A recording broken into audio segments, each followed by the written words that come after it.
तुम्हारी अक्ल क्या घास चरने गई है?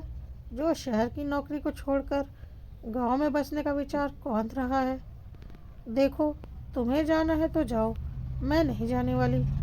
और तो और बच्चों की पढ़ाई और स्कूल का क्या होगा? सब कुछ छोड़कर हम गांव में जाकर बैठ जाएं? बिल्कुल नहीं। रेवती के तल्ख स्वर महेश के कानों में चुभ रहे थे, पर जाना मजबूरी हो गई थी। महेश ने भी दो टुक स्वर में कह दिया, तुम्हें लग रहा है मेरी अक्ल घास चरने गई है, तो यही सही। पर हम इस शनिवार को सब सामान सहित गांव जा रहे हैं। ये मेरा आखिरी फैसला है। तुम काम का सामान बांध लेना, बाकी सामान यहाँ बेचकर चले जाएंगे। मैं थोड़ा देख आता हूँ, ये सब सामान लेने वाला अगर कोई मिल जाए तो। और फिर अस्पताल होते हुए आऊँगा। रेवती मन महसूस कर रह गई। गांव में आने के बाद भी रेवती के तेवर कम ना हो रहे थे। इधर वो देख रही थी कि महेश अपने माता पिता के साथ उसके संबंधों को सुधारने की जुगत में लगा रहता है। बात बात पर कहता, रेवती, हमारा अपना कहने को कौन है?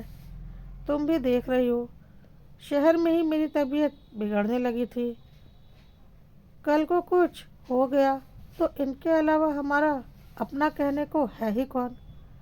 महेश बच्चों के को पास के स्कूल में ही दाखिला करवा दिया। पिता के साथ खेती करने में जुट गया। वो दिन ब दिन कमज़ोर होता जा रहा था। 5 महीने ही गुजरे होंगे कि महेश एक दिन चक्कर खाकर गिर पड़ा।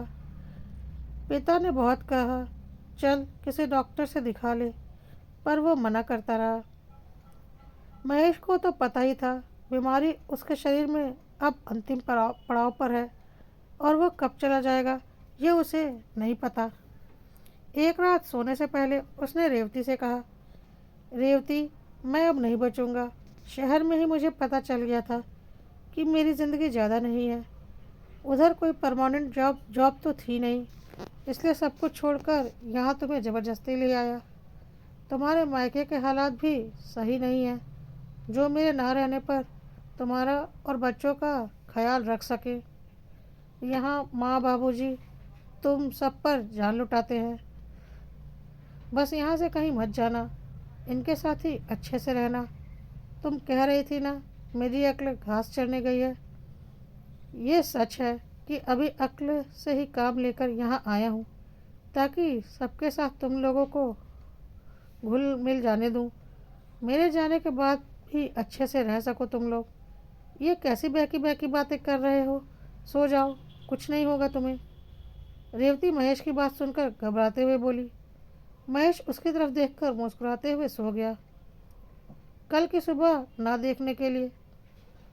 रेवती को उसके जाने के बाद एहसास हो रहा था कि अक्ल महेश की नहीं, उसकी घास चरने गई थी, जो ये समझ ही नहीं पाई कि महेश ने कितनी समझदारी से फैसला लेकर उन सबको अपनों के भरोसे हिफाजत से छोड़ा है।